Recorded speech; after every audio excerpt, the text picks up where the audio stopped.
This is just a thought podcast. We are back with another one. CT's finest, Tri-State's finest. We got a special guest. Um, I'm your host, Ray. Shout out to Andre. He could not be here today. I hope he's having a great weekend. We love him. We support him. Keep doing your thing, Dre. But let's get right into it, man. We got CT's finest, Tri-State's finest. I want him to introduce himself. I knew him for a long time.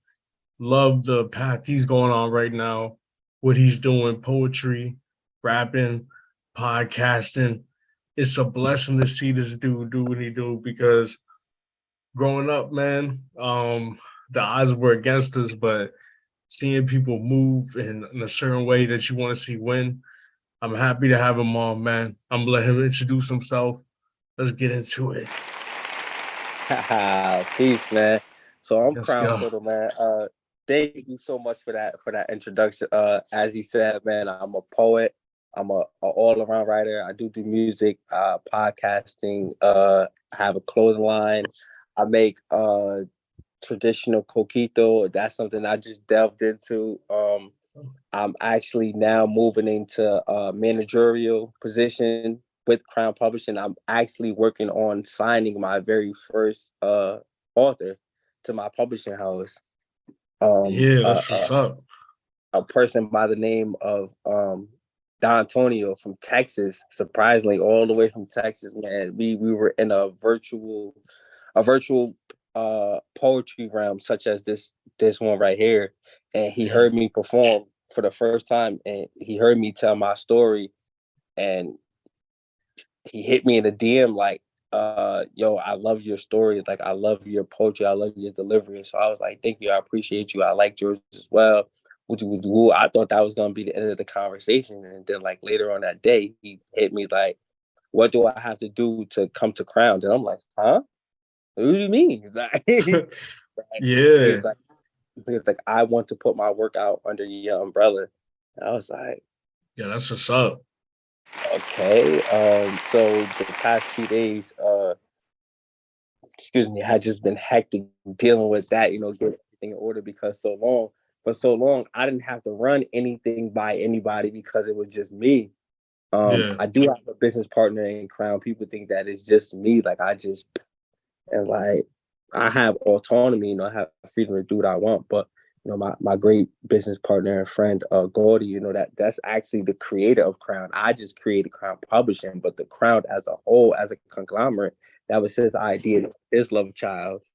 And he thought enough of me to bring me in and just let me do my own thing. So, I had to get on a call with him and have these conversations and whatnot. But everything's been approved, and right now it's just contracts. Right now, That's contracts. what's I up. never thought I'd be in that position to write contracts, like writing a contract and signing and be discussing percentages with lawyers. And like me, like you said, growing up, the odds was against us and all the things that I went through as a young adult. So like the most documents I ever signed was like court documents acknowledging my prison sentence. So now to be in the other end of that, like the only time I ever sat down and spoke to a lawyer was a public defender, when I was in a courtroom. So to be in a different sphere and to have that conversation and to be Responsive.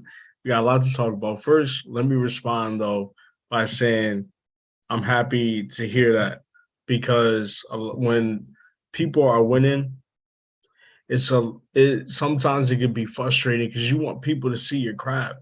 You want people to see right. what you're doing, but you want to stay humble. And the fact that somebody took their time and was like, you know what, yo, I see the drive in him. I see the will in him. So to hear something like that, bro, that is what's up, man. I know the first reaction to you getting something like that, you were probably like, yo, I can't believe this is happening. But Yeah, it was absolute disbelief. I was like, no way. I let it sit there for a couple hours. Like, nah, this can't be real. Like, like, because I don't do it. Like, obviously I want the recognition. Like, I want people to acknowledge my work, right? But I don't do it for that. I do it because it's therapeutic for me, and yeah, it making a difference. I don't care if people like it. I care that they can relate to it. If that makes sense. I don't necessarily care about people, 100,000 people posting it or it going viral. I didn't really do it for the love of it. Right. Yeah, man, I feel that, bro. But still, man, that feeling of recognition and you not even noticing it, and then you finally getting like recognized. I know that makes you feel good, but that probably makes you even more humble. Like, yo, they recognize me. Watch everybody recognize me once I get to where I'm getting, and it's not for recognition, but just to see it and just people believe in you, that brings fire. You know what I'm saying?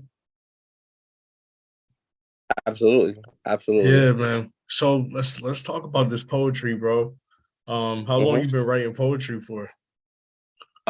So professionally, I've been writing poetry for about 7 years, but just recreationally, I've been doing poetry for as long as I can remember. As soon as I learned how to write, like my birthday. So my birthday's in June.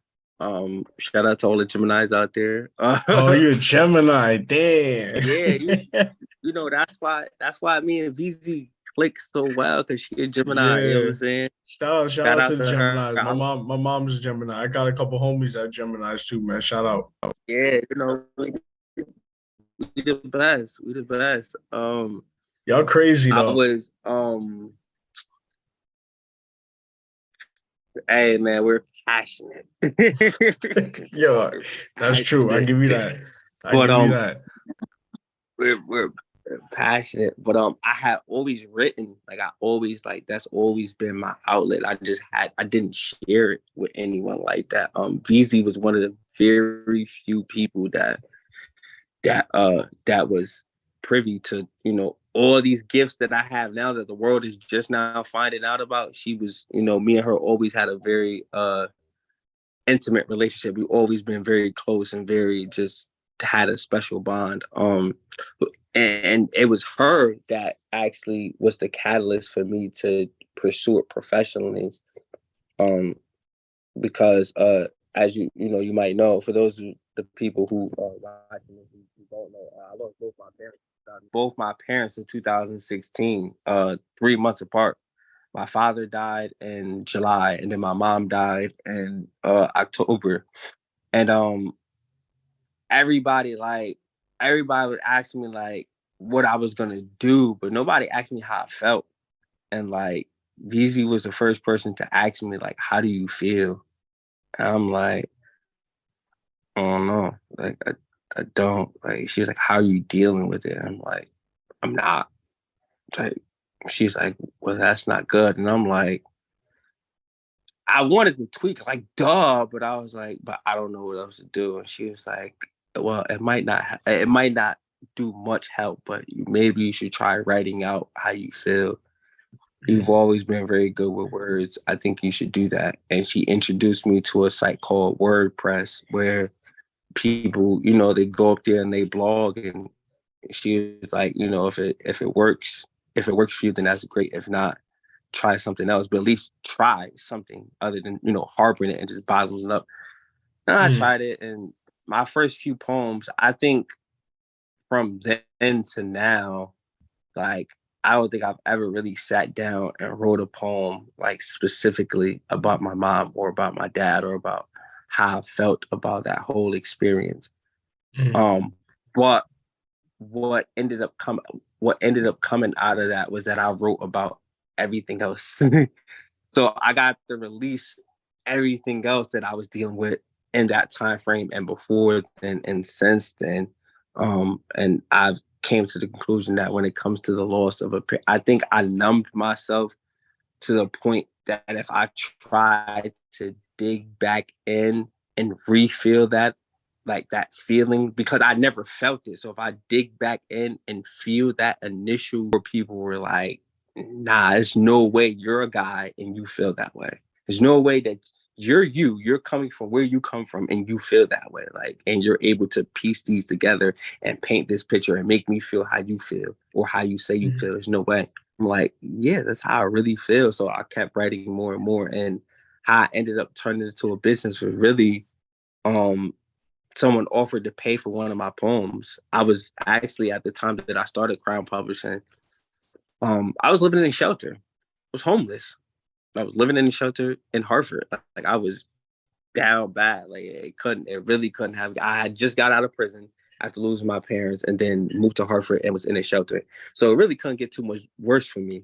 Which is why, another reason why I decided to start because it's like, what do I have to lose? Like if it doesn't go anywhere, what do I have to lose? But someone offered to pay me for my poem, and someone else was like, if you start, like, if you do really well with this, you're going to have to pay taxes on this, and if you don't pay the taxes, they can indict you for tax evasion. And I'm like, what? He was That's like, wild. yeah. Then he explained, and he was like, yo, anytime that money changes hands, that's a business transaction. Like, you know what I'm saying? Like, once you sell this poem to this person, whether or not you see yourself as that, you're a business now. You're a brand. So you have to, the government has to get their just due. If not, they feel like you're cheating them, and they'll take you to jail. So when he explained all that, I'm like, So it wasn't the fact that I wanted to blow up off poetry. I just didn't want to go back to anything that was even remotely associated with prison. At that point, I didn't want anything else to do with it. I'm like, all right, I'll go register the business, get me an EIN, and just go from there. And I took off. Then VZ and one of my other great friends, again, was like, yo, you should write a book. And VZ has been very instrumental, like every path that I've taken with this. Every time that it was time for me to reach a milestone, it was her. It was her that was helping me get there. Yeah, she's very special, bro. Very special person, man. So I want to ask you, what was your most meaningful? And I know as an artist, you have a lot of meaningful work, but when it comes to poetry, what was your most meaningful poem you wrote?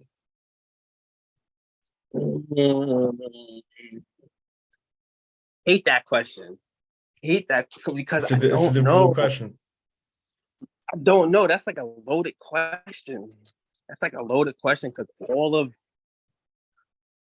my poems are my babies. They're my favorite until I write another one, then they're not my favorite no more. But I think the most impactful is it's a poem that I wrote called "The Blind Side," and it's about Blind Side.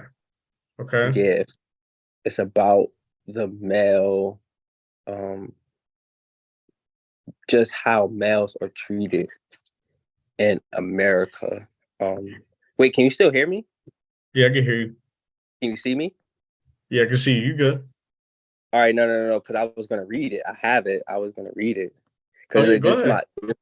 this is my poem that I send to people. Like when I ask them to read my poetry. This was called "The Blind Side." It goes, "Be a man, but does being a man translate into being cold? Does that mean that I'm not supposed to have any feelings? And if I get hurt, that I'm supposed to heal me? Or better yet, suck it up? You know that sometimes as a man, I feel like I'm not enough. Like my best ain't hit the target.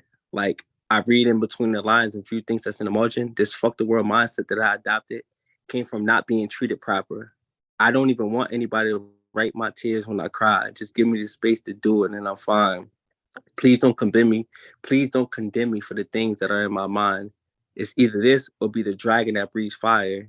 Either way, one way or another, it got to come out. I just hope that you get the picture before it all breaks down." Ooh.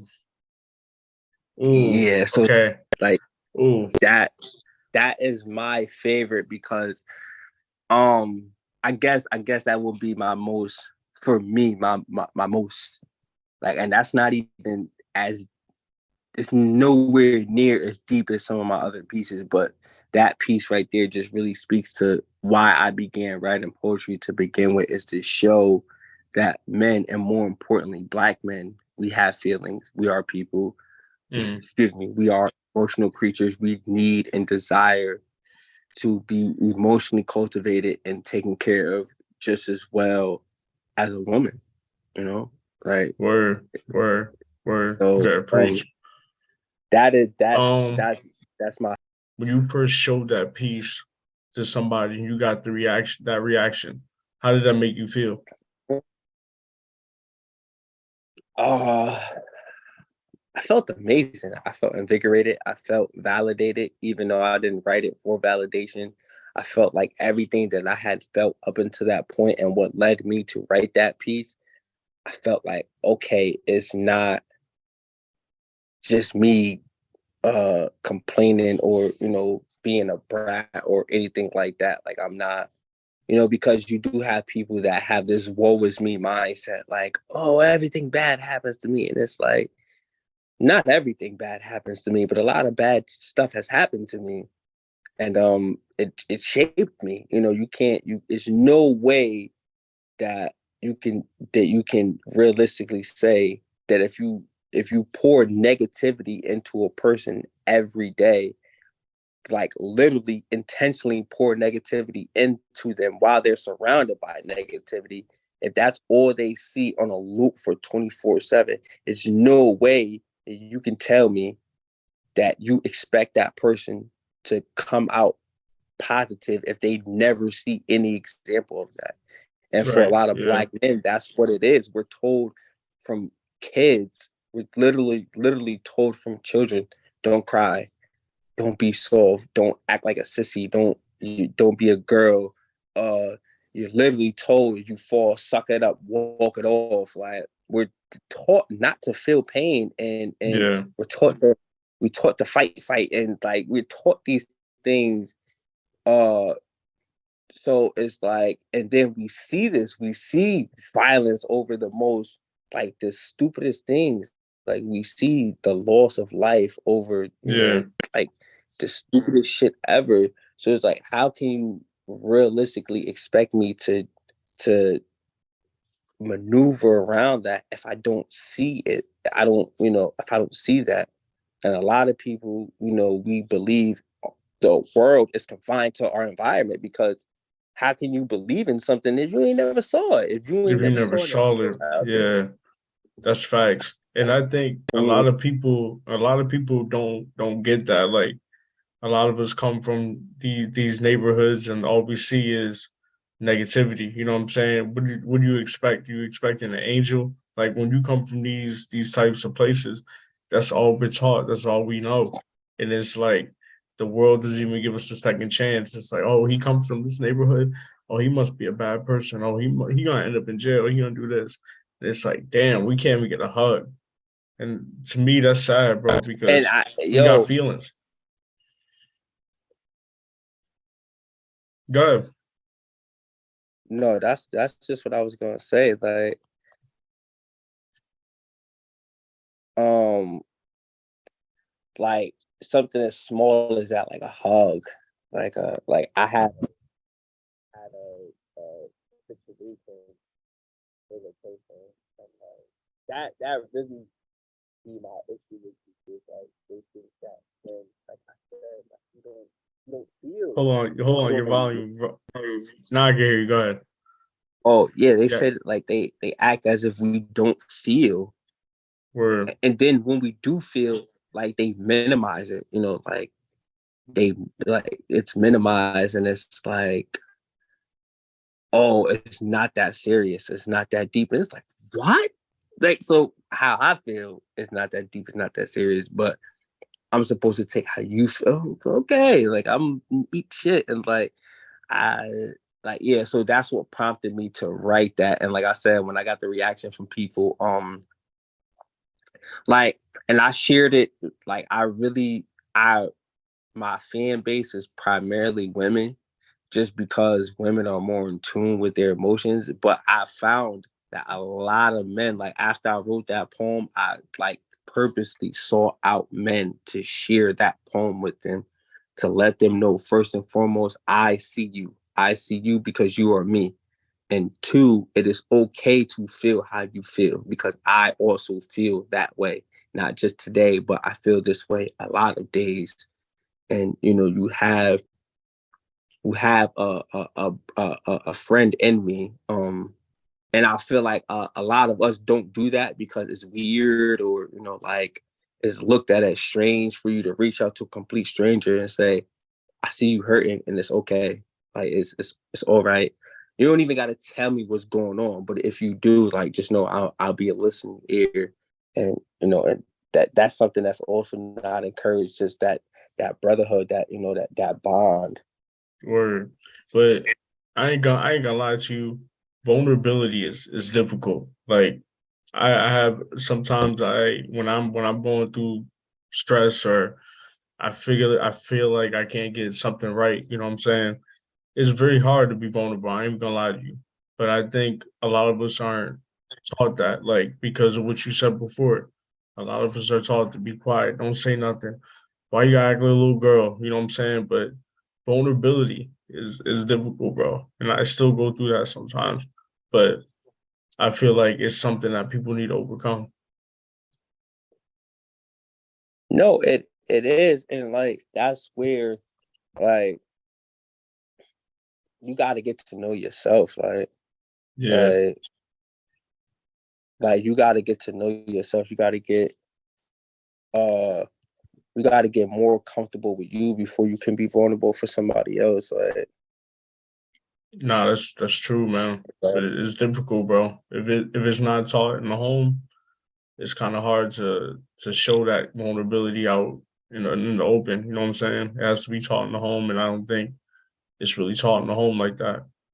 no, I mean it's not, but I mean, like, you gotta like what we're doing right now. Like, I wasn't taught this. I wasn't taught this. Like, I learned. It was something that I wanted, and I went and learned how to do it, because the alternative the alternative to it wasn't it. Like, the Where alternative to not cultivate and to not be vulnerable. I'm not saying you got to be vulnerable with every single person that you meet. And hey, I'm Soto and I'm sad today. Can you give me a hug? No, it's not what I'm saying. But to walk around with that tough exterior when that's really not you, and then or to filter every single emotion you have through anger, that is also not okay. So yes, it's yeah, difficult to be vulnerable, but hey, I'm here. You know what I'm saying? I'm here right now, and I tell you that these past 7 years of being vulnerable, not just professionally, but in my private life too, I've had to have a lot of tough conversations. Literally, just last night, I was in the car with one of my childhood friends, and we had a very heart to heart conversation, and I cried. You know what I'm saying? I don't think he never seen me cry before. But yeah, I cried because of the significance of what he was saying, but also what he was saying to me. And it's because he knew me enough to say those things. Everybody don't know me in the same light, so everyone can't speak to me the same way. But he knew me from when I was a little kid, like when we were kids, and now our kids are the age that we were when we first met. Like, and it's word, crazy. It's crazy having these conversations. But I said that to say, like, yeah, you don't gotta be vulnerable with everybody. You don't gotta sit down, not with everybody, but you at least have to be willing to be your your true self, and not impede someone who might want to help you, genuinely help you, not someone who wants to be in your business and be nosy and run your shit down, but to genuinely help you. word. Thanks for I feel that, bro, and thank you for sharing that too. So let me ask you Absolutely. before we talk about the book, because I want to get into the book. Tell me that first performing your poetry. Tell me how that was, and what was the adrenaline you were feeling, and what was the like stages of getting to that performance, and then how was it like when it was over? So um, um, the first time that I performed was actually on the radio. Like, on a Oh, radio. word? Yeah, shout out to CT Zone, man. Shout out CT to two CT or three, Zone out in man. Brooklyn. They Yeah, man. sleeping on Shout us, out to fam. them. They sleeping on us, fam. Absolutely, They all sleeping. the time, and we finna, we waking them up. We making some noise. We definitely we shaking shit up. But I went there for the first time really when I had first wrote the book, and that's where the first time I ever performed, like anywhere, like at like live, and like that feeling, like it surprised me. I wasn't that nervous. I wasn't that nervous. And I think maybe because everybody in the room I knew, like from the people that I brought to the DJ that was there, the people that worked at the radio, like I knew all of them. So I felt immensely comfortable, and it was like the people that I didn't know, they couldn't see me because I was on live, like, and I was on the radio, so it didn't sink in, and also probably because I was intoxicated heavily, I was trying to gonna calm my ask you. nerves. Like, I was gonna ask you. Was you? Did you have to like? Did you have to take something before you were gonna hop on? But I feel you, man. Sometimes that's what you got to do to to do what you got to do. Feel me? I feel well, that.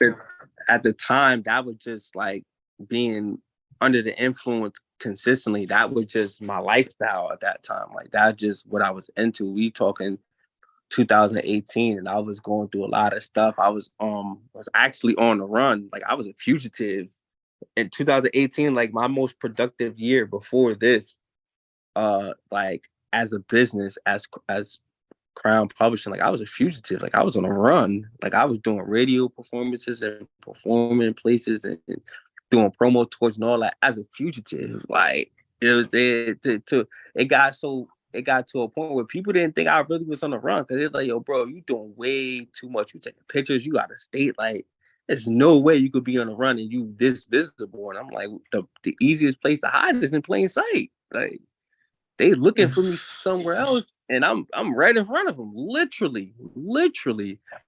Um, but yeah, that first it wasn't until my first stage performance, like my first actual stage performance, that I was like, oh shit, because I went on the radio twice, and um then I didn't. I was like, I didn't want to perform. I never wanted to perform. I never wanted to be that person because I was always afraid of the feedback of what people were gonna say and the reception from the crowd. And again, these I'm telling you, man, her and C Shout out, Wood. man. Yeah, shout out to VZ, shout out to C Woods. He brought together this conglomerate of all these artists from around Connecticut, poets and singers and whatnot. And he needed one more person to fill the slot. And, VZ does poetry too. She does poetry too. A lot of people don't know that about her. Yeah, I She does. didn't know that. I didn't know Oh that. I didn't know man, that. listen. Yeah, nah, she writes poetry. She writes poetry, and so she could have took the slot for herself. She could have took the slot as an opportunity to promote her photography. Like she could have got up there and freaking took some pictures that she had taken it and wrote a poem about them and did dual promotion. Like, but she didn't. She said she knew Woods, and he was like, if you know somebody, let me know. And she thought of me. She thought of me and put my name on the ballot, and he reached out and whatnot. And that That's love right performance, there. That's love, man. absolutely, absolutely. That performance, that was the one where I was like, oh, like I'm a real poet. Like like I'm a real poet. Like at Yeah. this point, I have been doing poetry for 6 years now, and I had never like stepped on a stage and performed like with a mic. Like I didn't know what to expect. I was terrified. And shout out to Pyro the Great Man, Trey out of from New Britain, man. That was the first time I met this wonderful soul. And when I tell you, from literally from the first time I met him, he just poured into me, and calmed my soul so much to that when I got on the stage, he that I needed to get. So then when I went up there, they started telling him, like, him right there, yeah, him. Like, you need to get next to him because that's who's gonna be next. Like, you ain't, because Trey was, saying that he was finna retire and all this other nonsense. And they were like, well, if you're gonna retire, like, you need to go get with him and train him. Like, because that he is raw talent right there. That's just raw gift right there. You need to get next to him. And he did, when I came down off the stage, he just, he said, yo, listen, I didn't think you were gonna be that. He said, I knew you were gonna be great, but I didn't think you were gonna be that. I'm not gonna lie to you. He said, we exchanged numbers. He said, listen, you are going places and I want to help you get there. He said, trust me. He said, trust me, I will never lead you astray. And he has not, because of him and the situation that he has put me in. When I came on here, I said I'm in the process of signing my first artist to Crown Publishing. Is because of him, because of those virtual Twitter spaces that he put me in, and just being able to network and talk to people and whatnot, and him just constantly challenging me and helping me sharpen my craft. I owe him so much. I owe him so much, and he's probably tired of me saying that, and I don't care. I really don't, because I feel like the lack of gratitude in our community just has been a problem as well. But I never. One thing I'm completely opposed to people that say that they got it on their own or that they self-made. Like, it's a lie, in my opinion. Like, everybody needs somebody. Like, granted, no one can do the work, right? Like, no one can do the work for you. But to say that, like, you did absolutely on your, like, life is a team sport. Life is really a team sport. So it's certain things you have to do by yourself, but no one does everything completely by themselves. Nobody. Yeah, damn, that's big facts right there, yo. And the people saying they are, that's cap, because everybody needs help, man. Nothing's wrong with it. All right, so let's talk about the book, man. Mm-hmm. Talk about this book, man. What made you want to write a book? Because I feel like, okay, writing a couple notes down, that's not bad, but writing a book takes consistency. It takes a lot of thinking. What made you want to write a book, and why? How did you feel when you were writing it, and how do you feel now that it's published? So really, I wrote the book first and foremost, again, because all my friends, like, I've really been blessed to have supportive friends that not only tell me that they believe in me, but put me in position to show me how much they believe in me. Mm. So, and I think that's really important. So, I've had and still have a very interesting life. I've been told from a kid, like, yeah, life is a real life movie. Like, the type of things that you go through, they only happen to you, good and bad. Like, good and bad, you would never, like, like, these things you would never think that they would happen. Like, who would have thought? Like, just the thing that propelled me to begin my publishing company, right? Who would have thought that I'd be sitting in a prison cell and lose both my parents 3 months apart, and then less than a year later of getting out of that prison, I'm a business owner. 90 days after that, get what I'm saying? Like, that's not normal. Like, that doesn't just happen. Like, get what I'm saying? But I had a story to tell, and the book, right? I always wanted to write a book, and I didn't know what I wanted to write a book about, right? And at this point now, I had already written about 50 poems, And we grow up in this society, the crab in the bucket mindset. So if a person feels like you're not going anywhere, it won't bother you. But the moment you seem to get a little bit ahead of them, what do? They start bringing up old stuff. You know what I'm saying? They bring up the one time you might have asked them for $50 because you were Yeah, short on your rent, and they'll they make want it seem like that was an all control. the time thing, and they will brag you. So I had to sit and think, like, yo, regardless of what I write a book about or what I get famous for or what I receive recognition for, it's this one thing or these two things in my life that I know undoubtedly people will drag because it's happened to me in my personal life where people didn't gain anything outside of painting a picture of me that wasn't true. And they brought up these two things when they didn't have to bring it up.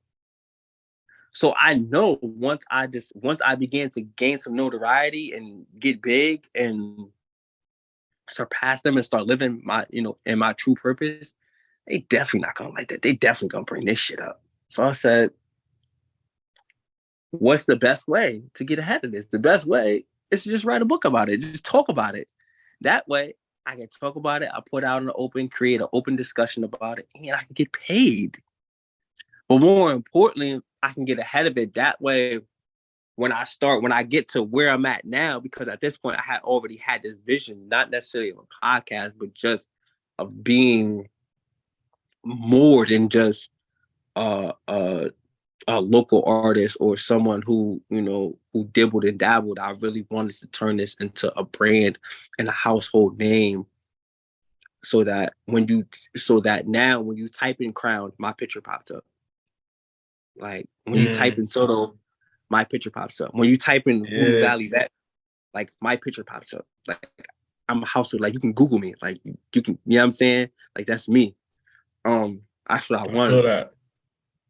So yeah, so I wrote the book, and then like people loved it, and they loved my honesty. They loved my transparency, and it was like, flame on, let's go. Like let's keep going. Did you feel like it was kind of therapeutic as you were writing the book? Um, it was because I got I had to really sit down before I put the book out, like for consumption to the masses. I really had to sit down and ask myself, once it was all done, I had to ask myself, are you sure you are prepared for what's going to come with this? Are they going to talk about you? They're going to drag you. They're going to ridicule you. They're going to undermine you. They're going to attack you, verbally, definitely verbally. They're going to get on the internet. They're going to, what I'm saying? Some people might even confront you physically.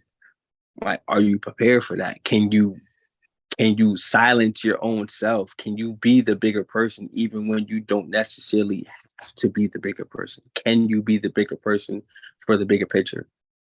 And I was like, shit, I don't know. I thought about it like, bro, you already wrote the book. Like you wrote it. So like it's sitting in your email, bro. Put it out. Like it's not for them, it's for you. It's for you. And at this point, you've been promoting this book, and I've gotten so many people on board. And I was talking to VZ at that time about helping me with a cover and all this other stuff. And I had sat on the book for so long because I didn't know how to put it out. And then I didn't know the process, right? I didn't know the actual like logistics of it, of how to upload it on Amazon and all of this. And so once I finally figured out that last piece, it was like, well, you don't got no excuse now. Like, you know what I'm saying? What are you gonna do? So I just did it, and it opened a whirlwind of things, and it got me through. It got me through a lot. It really got me through a lot. My last prison sentence from 2018 to 2021, I had my book the entire time, like an actual physical copy of it, and that's really what got me through my bid. And even now, since I've been home since 2017. 2021. Jeez, I've been home almost 2 years now. Shit, congrats, dog. Shit, for real. Thank you. Yeah, man. I appreciate For real, you. man. Celebrate that shit.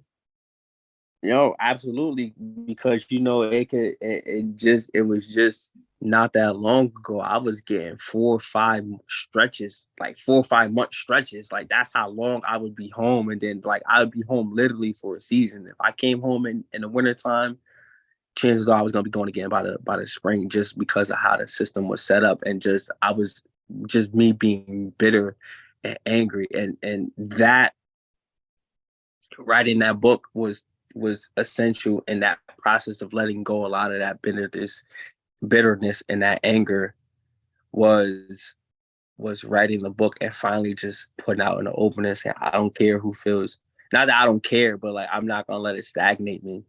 Like, I'm not gonna like, I realize that I'm not my mistakes. Like I'm not my mistakes. I'm not my past. Word. Before we move on, first of all, I want a copy of that book. So when we get done with this, I want you to send me it because I want to buy it. Second of all, you talk about going through these dark times, you dealing with your parents' death, in and out of prison. If you don't mind, man, I would like to talk a little bit about that and how you managed to get out of the tunnel, how you managed to see the light. What what are some of the craziest times that you didn't even think you were gonna get out of, but you eventually did, and now you're consistent with it?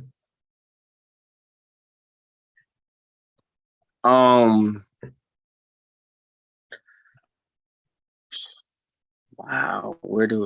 I didn't think I was gonna get through that time. Like I didn't think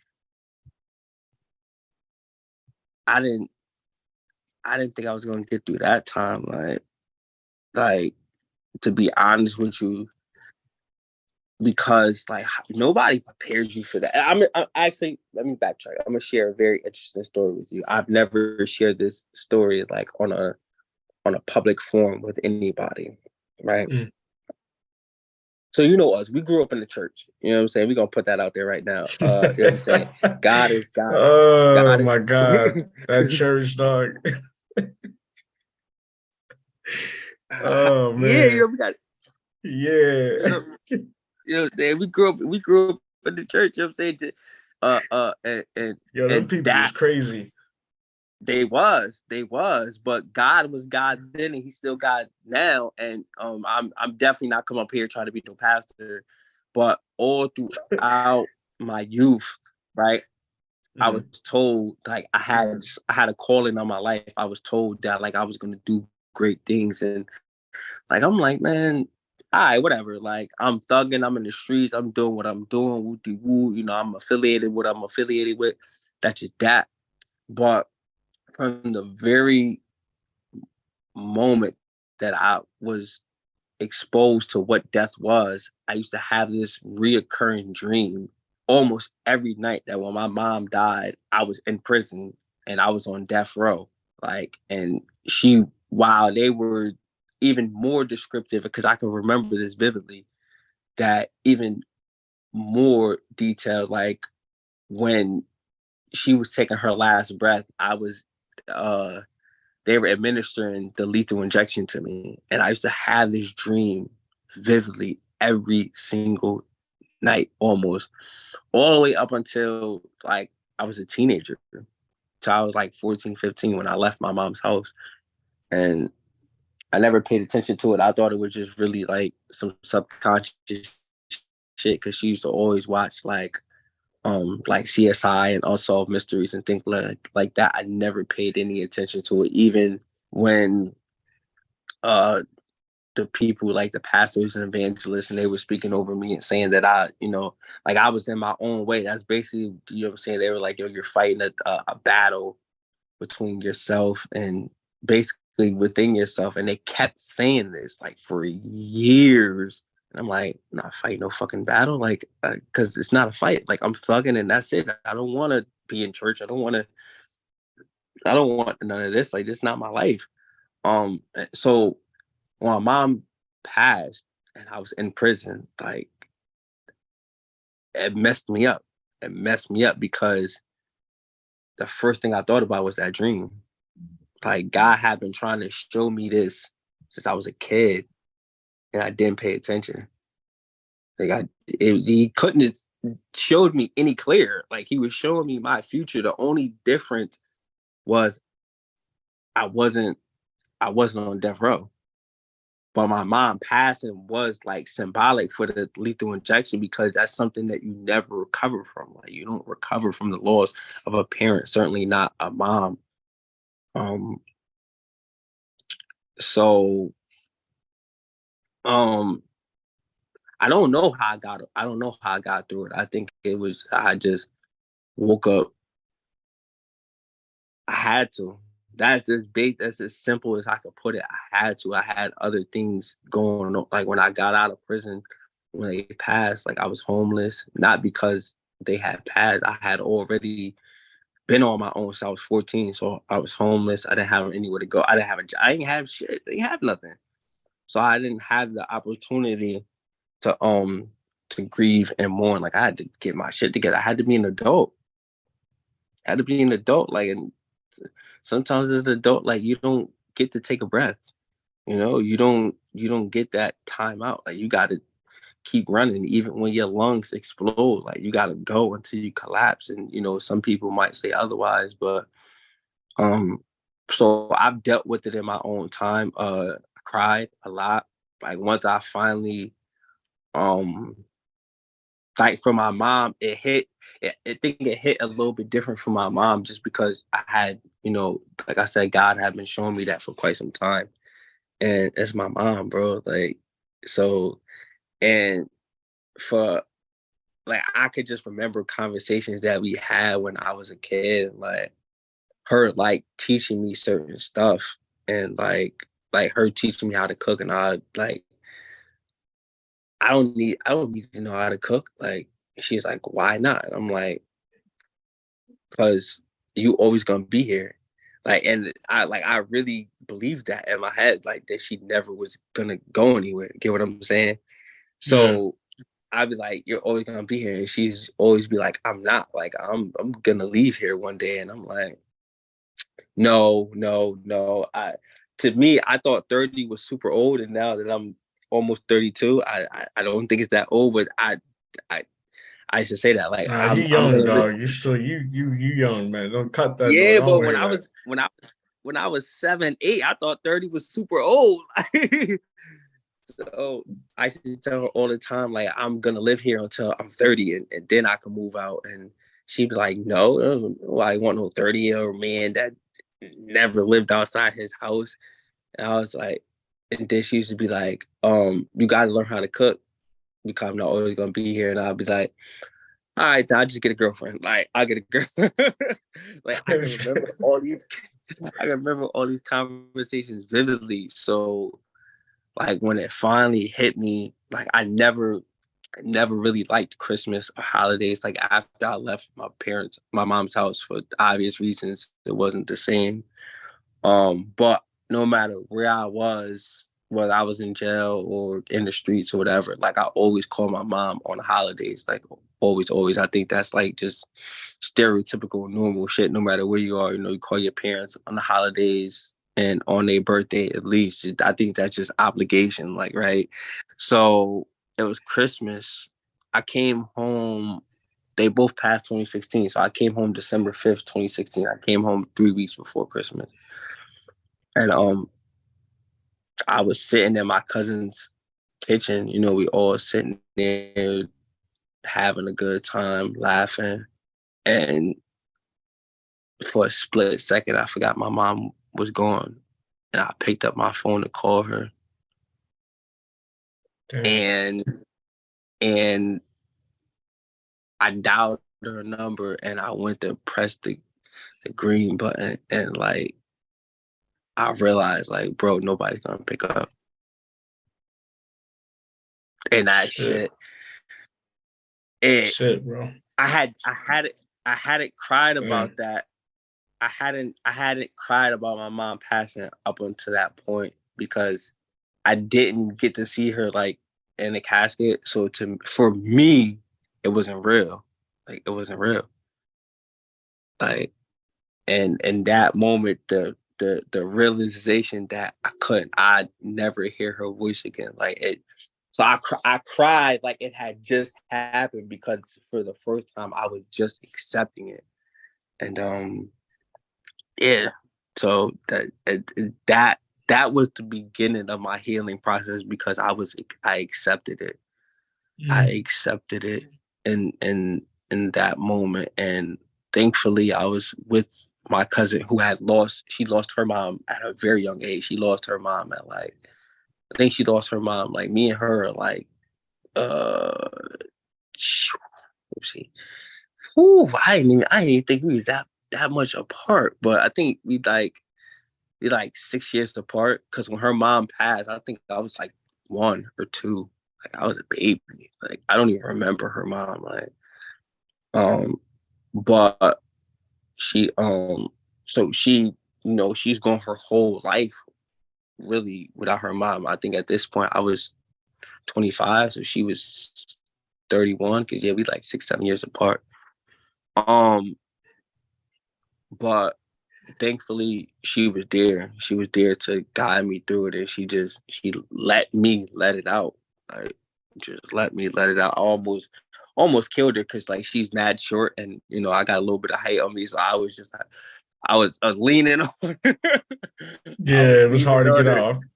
Yeah. Yeah, and like it's like it's dead weight because my body is just limp. I'm just crying, and she held me, like she held me, and she let me. I think I cried for like 2 hours. No cap. I think we stood there for like 2 hours, or maybe it just felt like that. But it was one of those cries, when you're a kid and you cry so much your head hurt and you gotta lay down. Like From it was, ass whooping, yeah, something like that. yeah, it was one of Yeah. those. It was one of those. Like I had to lay down.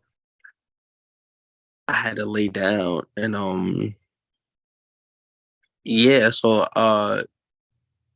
it's a day by day process. Honestly, it's really a day by day process, and once I got to a point where I realized that I was honoring my parents and just how I lived my life and not chasing, but pursuing my dreams and actually bringing them to fruition, like doing what I said I was going to do. Like, I'm here right now on this podcast. I've been home 18 months. 18 months ago, I was I was at Carl Robinson, and I was telling people like, oh, I'm have a podcast when I go home.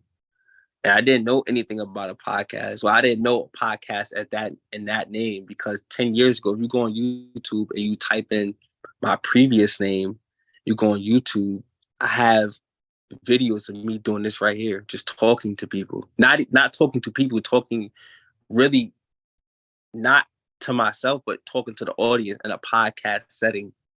Like I had this idea 12 years ago, like to do this right here. And I had the formula. I just didn't have the proper platform, and social media wasn't what it is now, to where you can post something and share it. You could post something on one site and share it to all the rest of your sites. And you know what I'm saying? Like it was a lot more work. You really had to really grind it out. Then now it's a little bit easier. Once you got a Yeah. following, the people will find you. Back then it was harder and the graphics were horrible. I was recording a lot of stuff, all my stuff on my phone and uploading it from my phone.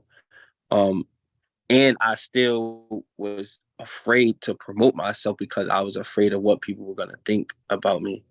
But I've been had this idea. I'm really not, like, this isn't a new space for me. I used to do this, like I said, a long time ago. So I said that to say, like, it was rough, but knowing that I'm doing what my parents raised me to do, which is just stand on my 10 and always, do every situation, hold my head up high and, go through it the way that I'm supposed to. It makes it easier. I still have my days, I have my tough days. I Yeah, have man. It's funny. I had my dad's shirt on. I don't know where it's at, but I had a shirt like one of the last pictures he took. I got it last year for his our birthday because me and my father had the same birthday, and I Yeah, had it on for like 2 days. I didn't want Albert was a good dude, man. Yeah, my dad was a dad, man. My dad, He I was a good tell people dude. all the time, my dad was a simple dude. He just like he loved work, his kids, the guitar, church, and some mint balls. That's it. That's it. and, some, Yeah, man. and some and some sunglasses. That's it. And my dad was like the most simplest, easygoing dude ever. Like, um, and I'm definitely I'm blessed and thankful that I got the 25 years that I got with him because I know so many people that didn't even get that with their fathers. So you know, Yeah, man. Yo, first of all, thank you for sharing that, bro. That was deep, man. And I don't know how you're feeling because I never lost somebody that close to me, my mom and my dad. I'm thankful to have them both here. But I think from what hearing your story, man, I think crying that first time made you get through what you're going through. And I feel like that first feeling when you started crying, that was everything coming out. And I think that's what you needed. But it, the fact that you are able to find something and stick with it and be able to continue to do what you're doing, bro. Um, that's progress. And I think you're able to do what a lot of people can't do. You came back from that, going to prison, and coming out of prison, and where you're at now, 18 months ago, you weren't there. So I think a lot of people couldn't do what you're doing, and I want to give you your flowers, bro, because if I was put in that situation, I don't even know if I can get out of that, bro. So thank you for sharing that, man. right? I appreciate that, bro. So Absolutely, absolutely.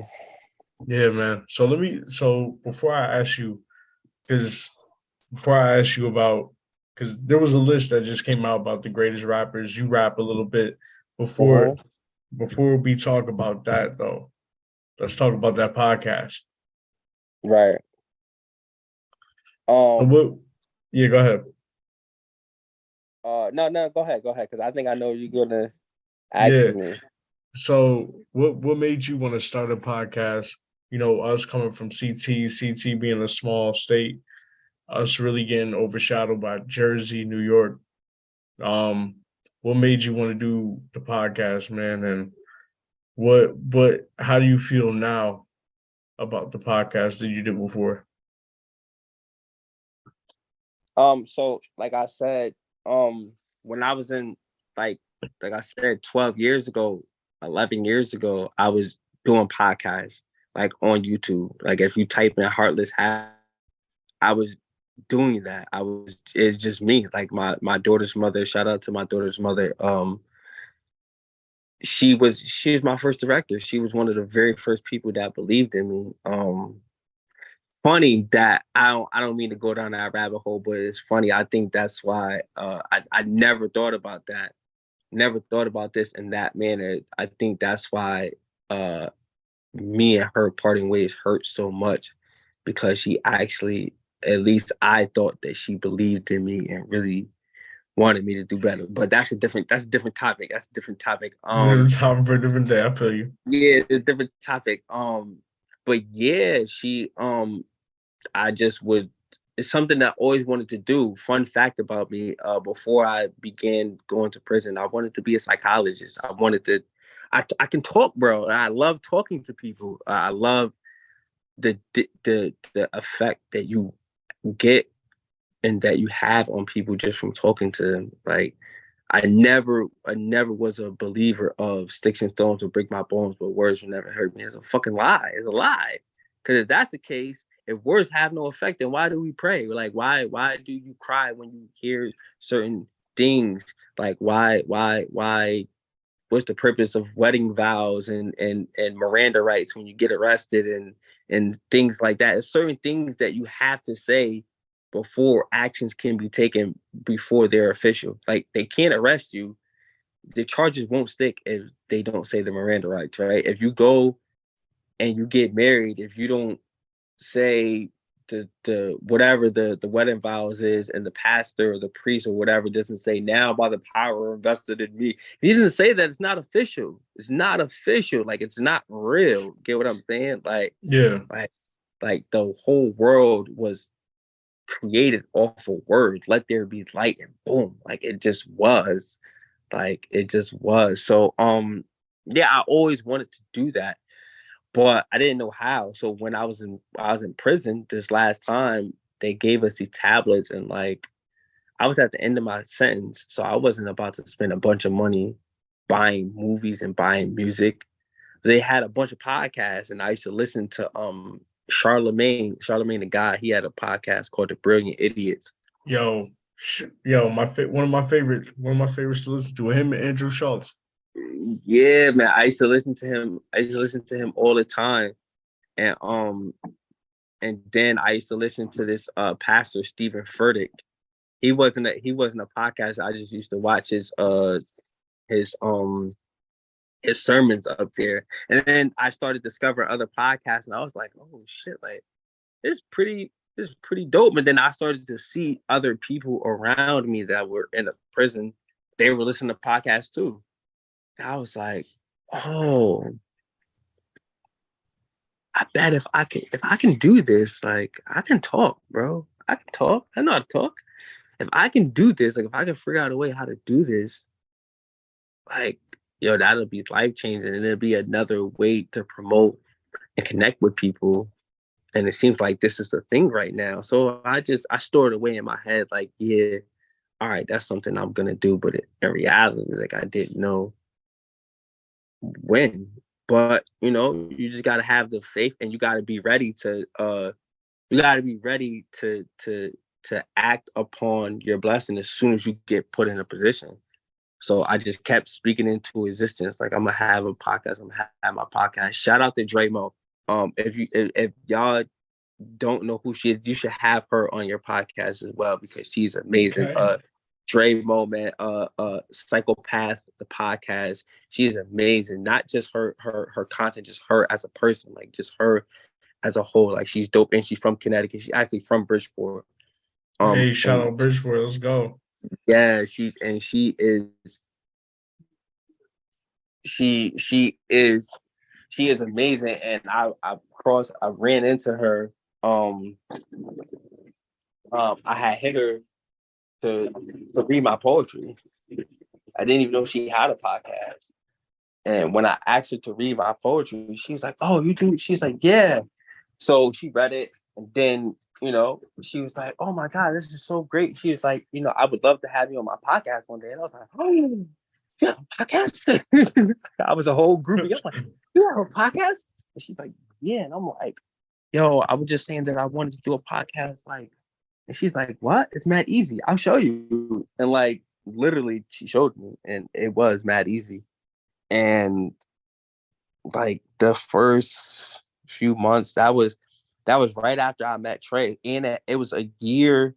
It was a month before it had made a year. I've been home, like, so everything that I had literally, me and VZ had talked about, like literally every single thing that I set out to do within a year of being home, like I did before it made the year mark on me.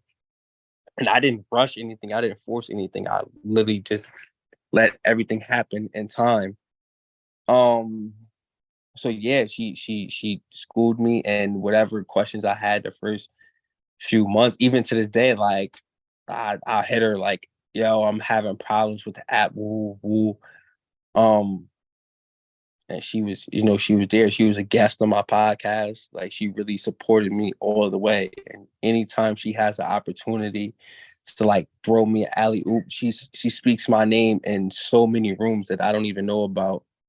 And like people will come, like those people will come back to me. She won't never say anything. Like she won't come to me and be like, "Hey, yeah, I was just over here and I said your name." Like whatever room she was in and whatever opportunity was in that room would just come back to me. And I'd be like, how'd you find me? And she's like, Dre Mo. And what? Like, yeah. So yeah, That's love right there, bro. he's dope. So and once I started doing it and I started seeing like the connectivity and just how people really reacted and responded to me, I was like, oh, this is dope. I like this. Yeah, I'm gonna keep doing this. So yeah, That's we what's here. up, man. That's what's up, man. So you rap a little bit, man. How long Mm-hmm. you been rapping for? Um, about the same amount of time I've been doing poetry. Okay, okay. And Like what made you? Because poetry, people would say poetry is rap. Rap is poetry. What made you wanna start rapping? Biggie, Biggie, Oh, Biggie, my Biggie. brother. Like the first time I ever heard Biggie was not Juicy. It was 10 Crack Commandments. It was 10 Crack Commandments. And Probably in his top five best songs. I'll probably get a top five. yeah, it was and I was just like, and then my brother, like growing up, like my brother and my older cousins, and they all rap. So like I literally grew up in the house with that, with watching my brother blast music and like blast instrumentals. And this was before the YouTube era, y'all. You know what I'm saying? These kids that might be watching this, where you could just pull up an instrumental on YouTube. Now you had to put it in the tape deck, and after you rewound it so many times, the tape would just disintegrate. Like, you know what I'm saying? Like it was that era, and I should just watch him and just like I used to want to be just like him, and I still do. I still do a lot of things that I seen him do just because he did it, and like it's my older brother. So what was I saying? Yeah, so I used to like music would come on the radio and like I'd be in the background, being a kid mumbling, like trying to like figure out the words. And he used to always tell me like, stop doing that. Like if you're gonna sing a song, learn the words. Like, and like that instills something in me, because now I can hear something once and replay it in my head until I memorize it. Like, because like I wanted to impress him. So when his songs came on, like I could sing them word for word. He'd be like, "Oh, okay, okay, okay, you know something." Yeah. For me, so it was that, and just the impact, and it's just I love words, and that's another form of storytelling. I might be able to reach somebody with a song that might not have listened to my poem. They might not have been receptive to the poem, but I can say the same thing that I was saying in the poem and the song, and they're gonna listen to it. And Mm, it's just I just love it. I love music. Like I said, I love words, and I come from that. Like my uncles and my uncle and my aunts, they all sing. Uncle Bill sing at everything. If it's an event, Uncle Bill gonna be there. You know what I'm saying? If you don't yeah. invite Uncle Bill, it's not official. You know what I'm saying? It's not a real event. He gonna sing it. He gonna burn the house down. Um, so like I was surrounded by that. I can't sing. I can't sing word, can't carry a tune in a bucket. But I feel you. I can't either. I could rap a little bit, and I enjoy it. I enjoy it. So Let I me let I me let see. me let me hear a little something. Let me hear a little Like you, something. Let me hear a little something. Come on, man. you put me in a spot like that. You I got don't to, like that. All man. right. This song I'm working on right now. It's called Trap House Blues. It goes, first things first, I never been a second option. Loyalty is a must, but everybody don't got it.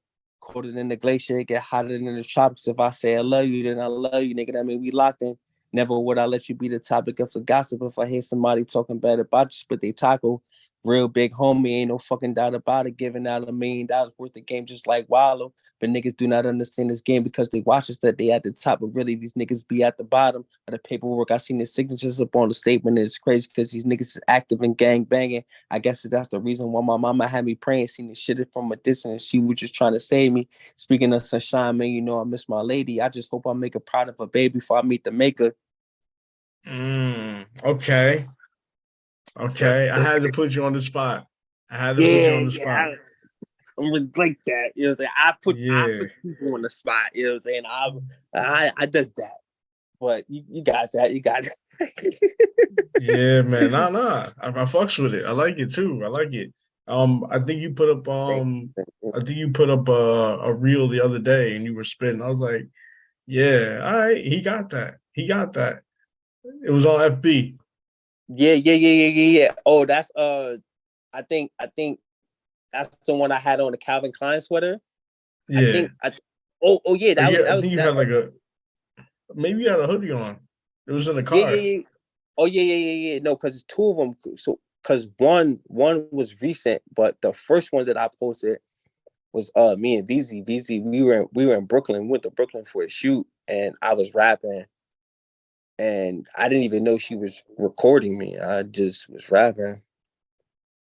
Yeah, man. Nah. All right. So there was a list that came out not too long ago, man, and I'm gonna name the rappers that were on this list. You had Jay at number 1, Kendrick Lamar at number 2, Nas at number 3, Pac number 4, number 5. I think it was Biggie. Number 6, Snoop Dogg. 7, Wayne. 8, Drake. 9, I don't remember who 9 was, but I know number 10 was Nicki Minaj. I was surprised when I saw this list because 50 Cent was at 17, Kanye West was at 11. Common, Mos Def, and all these brothers were after Nicki Minaj, even Missy Elliott. To me, this list was BS. But can you give me absolutely. Absolutely. Bro, let me hear your top 10 rappers. Top 10. Top 10. All right, so off the gate, right? My top 10, right? First things first, Biggie. Second, Jay. Ooh. Number 3, Wayne. 4, Nas. 5, Pac. Then it get a little tricky. Like it usually do after 5 or 6. It usually get a little tricky. It get real tricky, but I gotta go with Jada, right? Gotta go with the Punchline Dawn. You know what I'm saying? Underdog, Jada. Underdog. I gotta go with it. I always get like, for me, like I'm a lyricist dude, so I gotta go with Stack Bundles. Rest in peace, Stack Bundles, man. Stack Bundles. That he was nice to freestyling. He was absolutely nice. Fabulous. Like people sleep on Fabulous so much. You ain't never heard nobody say nothing about Fabulous. You ain't never heard nobody fabbing in the game like 25 years. You ain't never heard nobody make no diss track to Fabulous. Only one person, only 2 people that ever even like mention him directly going on a back and forth, and that was Stacks and Joe Budden, and they all friends. You know what I'm saying? You gotta remember at one point. Yo, them soul tapes that Fab put out, hard. And then speaking of Joe Budden, I gotta put Joe Budden up there for like lyricist, like bar for bar. A lot of niggas can't fuck with Joe Budden. A lot. He popped this shit. He popped because he deserved to. Like for me, Joe Budden is Jersey's Jadakiss. Like the nigga that if he put it out, the streets is gonna feel it. And Joe Budden is like, people credit Drake for introducing emo rap, and it's not him, it's Joe Budden. If you listen to Joe, like people think that Joe Budden lived and died after Pump It Up, and he didn't. Like that was just his commercial hit. You know what I'm saying? That was his only commercial hit, but he still made music, and his music is like transparent, and he talks about the shit he be going through. He talks about, like, my favorite Joe Budden song was the first Joe Budden song that I got exposed to after after like the Pump It Up era, and it's called Fifth Gear, and he like just black for I think like 4 or 5 minutes, just blacking. So definitely Joe Budden. I don't care what nobody say. If you don't like him, I don't care. And number 10, Straight like that. I don't even want to put him at number 10, but like because I feel like he deserves higher, but I can't put him higher than 80 of these people. It's Meek, yo. It's Meek. Yo, I'm happy you said that. A lot of people don't put Meek. A lot of people don't talk about Meek like that. But that Yo, bro, the album championship, and the what's the other one? Expensive Pain, bro. I was on Meek. Like for me, I'm really I'm really a casuals everything. So I move everything. I'm that Meek fan. I'm the Meek. I'm Meek from when he was beefing with Reed Dollars. You know what I'm saying? I'm that Meek, the battle rap Meek, the nappy braids Meek, the Meek he was rapping about in Dreams and Nightmares. You know what I'm saying? I used to pray for times like this to rhyme. A problem like this, no there. matter the time that's I feeling was some locked there. up shit. Yeah. I was there when he was signed to T.I. and when he used to be with Cassidy and AR like when they was on their Super Philly shit.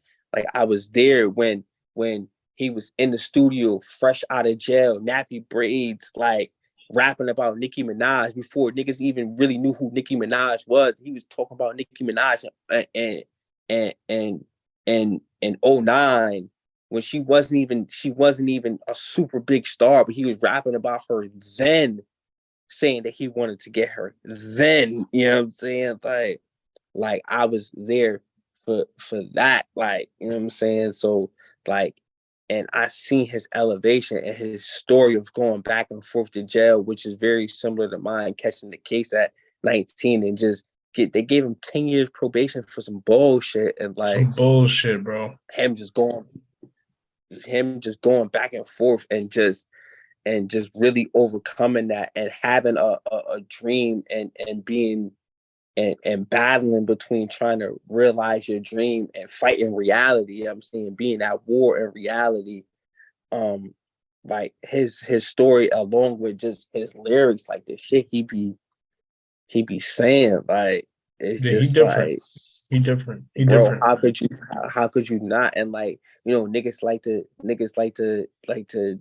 mention certain shit, like as far as your street credibility and whatnot. Like everybody embellishes, you know what I'm saying? Everybody embellishes, you know what I'm saying? Now if he's telling somebody else's story and he said Soto 1,000 grams da da da da da, then they gonna come get Soto. Like, you know what I'm saying? Like, then I'm telling. You know what I'm saying? If I get in a song and do that, then I'm telling. You know what I'm saying? So, like, of course, if you say he did it, like, but he also showing niggas like, yo, it's different ways. You know what I'm saying? Like, I'm using this to get y'all attention so that you can pay attention to the other shit that I'm doing. It's not like I'm feeding y'all strict negativity all day. I'm painting a picture. I'm painting a picture of what's in the environment. Like, I'm not telling y'all to go do this, but I'm telling you this is what I saw. Like, and then once the vision changed, once my surroundings changed, then yeah, I can talk about foreigns and bad bitches and jumping off planes and private jets and I'm spending $20,000 on a salad. I can talk about that now, but before I couldn't talk about that. So I talked about what the fuck I saw. You know what I'm saying? So yeah, he different. definitely. Right. He different. His story and where he came from. Yeah, that's my top 10. Yeah, now you got a good top 10. For me, I'm gonna do it quickly. I'm gonna go Jay-Z. I mean, I guess we're gonna put Drake as a rapper. I can't. I Oh, usually don't. I usually listen. don't like to put him in I'm that mad. category Why? because I feel like he has a lot of R&B songs. So it's really difficult for me to put him in as a rapper. But if I have to, I'm gonna have to put him number 2. I'm gonna You have put to. him number 2? I'm gonna put Nas at 3. I'm gonna put Kanye at 4. I'm gonna put Biggie at 5. I'm gonna put Snoop at 6 because I know a lot of Snoop, not the commercial Snoop. I've been listening to Dog Pound. Godfather, all that, all them albums. Um, I'm gonna say so after Snoop, I'm gonna go Kendrick. I'm gonna go Meek. I'm gonna go 9. I'm gonna go J Cole, and at 10, I'm gonna go Future. Ooh. Future slept on. Future is slept No, no, on, no, no, bro. no, no, no, no. No, I listen, my summer that I never liked you. My summer was that album and Patron. That was my summer. That was my summer. Yo, Future be Uh, and yo, it's a good way to explain Future is he don't be rapping about nothing that is in common, but that shit go hard. It's like when you're in the club, you about to go out. Future is what you should have on. You know what I'm saying? Like for me, I didn't really pay attention to his lyrics. I just paid attention to the energy that he brought on every song. So I had to put him at number 10. And that's over a lot of rappers. I'm about to say Future. yeah, nah, So he bring that energy every time. yeah, he do. So before we end it, bro, I need two things from you. I'm a first I'm gonna ask you to send a message to people that are going through dark times, man. People that are trying to find a light at the end of their tunnel. People that are just trying to be consistent and trying to find a new avenue to progress and like get better at. And then I have 10 quick quick questions I'm gonna ask you. All right, they're gonna be random questions. But first, if you can tell us a message that you got for these people that are looking for hope. Um, do not give up. Do Mm. not do not give up every day. This shit is like the most basic advice, but it worked. Every day ain't gonna be nice. You know what I'm saying? Fucking if y'all don't believe me, y'all been singing this fucking Tomorrow 2 song. Glorilla and Cardi B told you motherfuckers every day the sun will shine. But that's why I love them all. Like real shit. Like you gotta get up every day for real with the knowledge that today is gonna be better than yesterday. And if you get to see tomorrow that you'll make it better than what your today is. And you know what I'm saying? You gotta persevere. You gotta have that dog in you. You know what I'm saying? You gotta want that shit. You gotta want it. You gotta wanna win more than you want to give up. Period. You know what I'm saying? You gotta want to win more than you want to give up, and you gotta push that shit. And you gotta, you know what I'm saying, when nobody clap for you, when nobody says you're doing great, when nobody says you're doing amazing, when nobody uh says I like what you're doing, when nobody supports you, when nobody shares your shit, when nobody taps in, when nobody does anything at all. If that's what you really want to do it, find ways, you know what I'm saying? Like, you know what I'm saying? I'm up here talking about me at the same time promoting my brand too, you know what I'm saying? Voodoo Valley Vets, like you gotta find ways to once you get your foot in the door, you're supposed to figure out a way how to get in the house.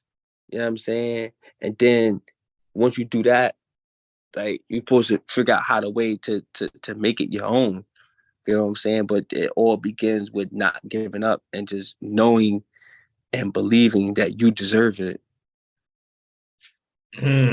Appreciate you. I appreciate you for that. All right, so we're gonna do 10 quick questions. All right, random questions, bro. Just Mhm. be ready for it. All right, so we're gonna start off loyalty or honesty. Loyalty, Why? because like with loyalty come honesty. So like if you loyal to me, you never gonna lie to me. Because if you lie to me, that get rid of the trust, and I can't be loyal to you if I don't trust you. Hmm. Friday or rush hour? Friday, Oh, why? it's a I'm gonna say classic, rush bro. hour. I'm gonna say rush Classic, hour. classic, bro. classic. You got to think of how many classic one-liners from Friday that are still in effect. Some kids don't even know, never even seen Friday, don't even know where that came from. But think of all the classic one-liner. It's Friday. You ain't got no job. You got shit to do. You got shit to do. I'm gonna get you high today. That motherfucker, you gotta take a number one and number two. Hey, Smokey back here taking this shit. Like all these classic one-liners. You got how you get fired on your day off. You know what I'm saying? Like all these, how did he get fired? That's wild, yo. like all these classic, hey Miss Parker, you're gonna let me fuck Miss Parker. Like these is all classic, like one-liners that came from this one movie. Like, so yeah, Friday. Friday. Okay. Cool Ranch Doritos or the regular Doritos? Depends, cause Cool Ranch, that's the blue bag. Like you gotta eat those only on the sandwich, right? You can't just eat Yo, those regularly. they do go good on the sandwich. You gotta eat those on the sandwich. You gotta eat those on the sandwich. So you going with the red bag? Nah, I gotta go with the blue bag. I gotta go, and plus blue's my favorite color. You know what I'm saying? Fun fact. But no. That's a tough one. That's it depends on what's going on. All right. Okay, here's this one. Do you prefer to do the things right or do the right thing?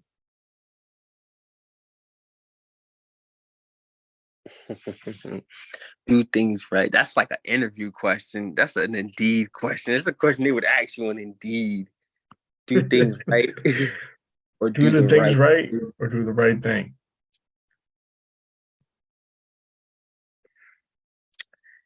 Yeah, that's semantics. Somebody else would have been like, I want to do things right. But I think ultimately I do the right thing, whatever that calls for in that situation. All right. Favorite position? And what? You know what I'm talking about, Mom. And what? My position is I like to be the one that's always winning. No, so honestly, in all seriousness, I hope I'm reading the room the right way. I'm a pleaser in that realm. I'm a pleaser, so Okay. I would learn the woman and whatever she like. But if I'm in control, I need it from the back. I like ass, so I want to slap your ass. Word, word, word. I I like feel to that. pull hair, all that. I like to pull all that, and yeah, definitely, they get Word, I active. feel that. I feel that. I feel that. I'll go with that one too. Um, what is a miracle that happens every day? Life, life. Mm, Life and love. life, Life and love life and every love. day. I like that. Okay. Best singer of all time. My mom. Okay. My mom, Uncle Bill. Then after that, for the people who don't know them, best singer of all time. That's for me, that's a tie, like between like Whitney Houston and like Luther Oh, Vandross. Luther. Like Yeah, bro. Luther, Luther, that's my Yeah. guy. You know what I'm saying? For all you listening right now, if you don't know who Luther Vandross is, if you ain't never tried it, you know what I'm saying? Listen, Glorilla might, you know what I'm saying, that the ratchet hoes, you know, they might be able to tell you a little something, but put on some Luther, let them sing. Listen, let them sing. Might get it, you know what I'm Them saying? panties coming off. Mm-hmm. All the way. They might just integrate. Word. All right. Favorite movie. Best movie. Mm. It's two of them. So it's Soulful and Love and Basketball. Love and Oh, Basketball. okay. Okay. Those Best are album. two movies. Best album ever, Best album. like rap album. whatever an album you can listen to over and over, and that's still it's like it feels new every time you listen to it.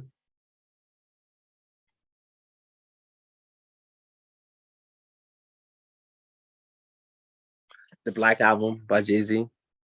Mm, the Black Album. I'm a Blueprint fan. I'm Blueprint one. Black Album go hard though. Black Album go hard. Mm. Okay. Last question. If you could have dinner with somebody dead or alive, famous, who would it be and why? Somebody famous. Somebody famous. Just to pick their brain.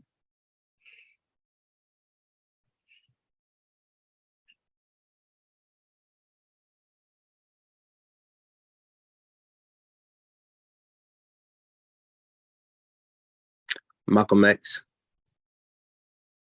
I'm Malcolm X. He's my pick too. Malcolm X. It's funny because it's Black History Month, right? Malcolm Malcolm X was really like, how can I like, I identify with him on a lot of levels. Before he went to prison, the man couldn't read or write. Like, he was swift and he was sharp, but like traditionally trained. Like, he didn't know anything. He didn't have any knowledge of self, and he, coming from a person that's been in prison, he did what a lot of people in prison do, which is they go in prison, they find themselves, they reinvent themselves, and they become a better person, only to come out into the world and realize that the world doesn't want them to be a better person. Get what I'm saying? Yeah. They want them to be the person that they previously were, because it's a lot easier to deal with them that way. And then because he joined the Nation of Islam, he got into that believing it was one thing, and as soon as he seen the light and the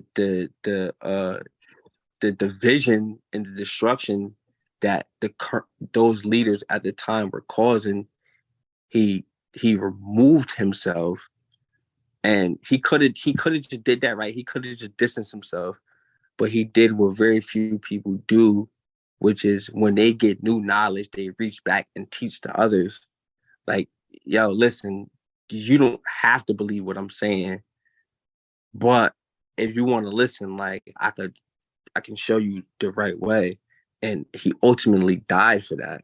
You know what I'm saying? His life was never, from the time he was a kid living in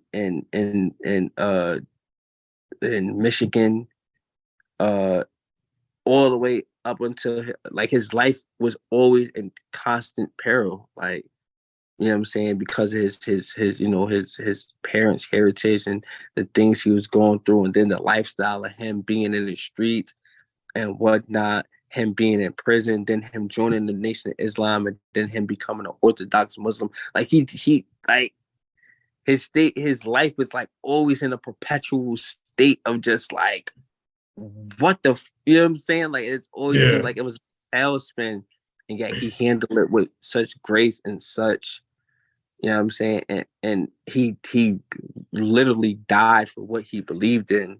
And to me, that's like, it doesn't get any better than that. Like, because a lot of people believe something until their belief becomes inconvenient for them, and then they don't believe that anymore. And like, he wholeheartedly believed what he was saying. He wholeheartedly believed in his mission, and he died for it. Like, so I would want to pick his brain and ask him specifically, the iconic picture of him at the window with the gun. Like, I would want to, like, what was, you know what I'm saying, what was going through your mind, and in that moment, Mm, what was going through your mind. So yeah. yeah. Yeah. He was a strong dude, man. it's crazy how his life started. A lot of people don't know that he's half white too. I think his mom's white. Mhm. Um, but going through, leaving Nebraska, going to Michigan, getting bullied on, going to Boston, becoming a criminal, robbing, stealing, all that shit, and then going into jail and then coming out and trying to transform into this person who he was before he died. And to me, like he's had a big impact on my life. Was actually one of the first books I read when I finished school and shit. And I felt like that was the first life lesson book I ever read. Like I paid attention to every single word. And to me, he's a hero, man. And I wish he got his flowers like Martin Luther King did, because he was that dude, man. And I definitely cherish what he put out into the world. It's unfortunate he passed away, but he would probably be my guest as well. I agree with that shit. Right. All right. So we're gonna close out the show. I want you to either whatever you want. You could do a poem. You could just give us a word of advice, but we would love to hear something that you could give out to the people quickly before we end the show, man. It would be appreciative poem or something you want to say just to, get us through this week. Um, I don't have a poem. Well, I don't. I do, but I don't. I would much. A little. I would much rather give you guys a word, Mm, and the word is perseverance. That's the word for this week. The message that I give you is perseverance, and just know that even when you might not be able to see your way out of the situation, know that there's a way out, and you might not make it out the way that you want to make it out, the way that you uh cooked it up in your head, like, okay, I'm gonna get out this way. Like, just I promise you, for those who know, like, I was in this situation very recently that I wanted to get out of, and I was saying that I was going to stay until a, a certain another situation happened, and I was going to use uh that opportunity to create another opportunity to get me out of this situation. And but I kept asking for a way out, right? I got the way out, but it was not it was not the way that I wanted to get out, but I got out, right? Um so perseverance, and just be prepared for what you ask for. Be prepared for the journey. Be prepared to do the work. Perseverance, preparation, patience, whatever path it is that you're going on, even if you don't want to be an entrepreneur, if you don't want to be an influencer, if you just want to be a third grade teacher, like, if that's all you aspire to do in your life, that's amazing, because guess what? To somebody, that is the greatest thing in the world. You to someone, you will change the course of their life. Get what I'm saying? They might have never liked school before you, and they got to third grade and was like, oh, I love this. And get what I'm saying? So whatever you do, just perseverance, patience, preparation, and know that it's not going to happen overnight. It's not everyone is going to love or support everything you do, and not supposed to, because it's not for everybody. If everything was for everybody, then you wouldn't be special. So continue to shine and place yourself around love. And when you can't find the love, be the love that you seek. that was deep, yo. Damn. Yo, this has been Just a Thought, Krwnd Sotto, CT's finest, my brother. Love and respect. One thing before we leave, man, you got a forever follower. I'm following, I'm sharing anything you put out there, brother. I Thank got you, you. man. Thank you. And that's not just because you came on the show. That's because we're seeing each other grow, bro. You got a forever life fan, bro. Keep doing your thing. Keep striving for greatness. Thank you so much, Krwnd Sotto. Just a Simple. Thought Thank you. podcast. We out. Yes, sir, Peace. man.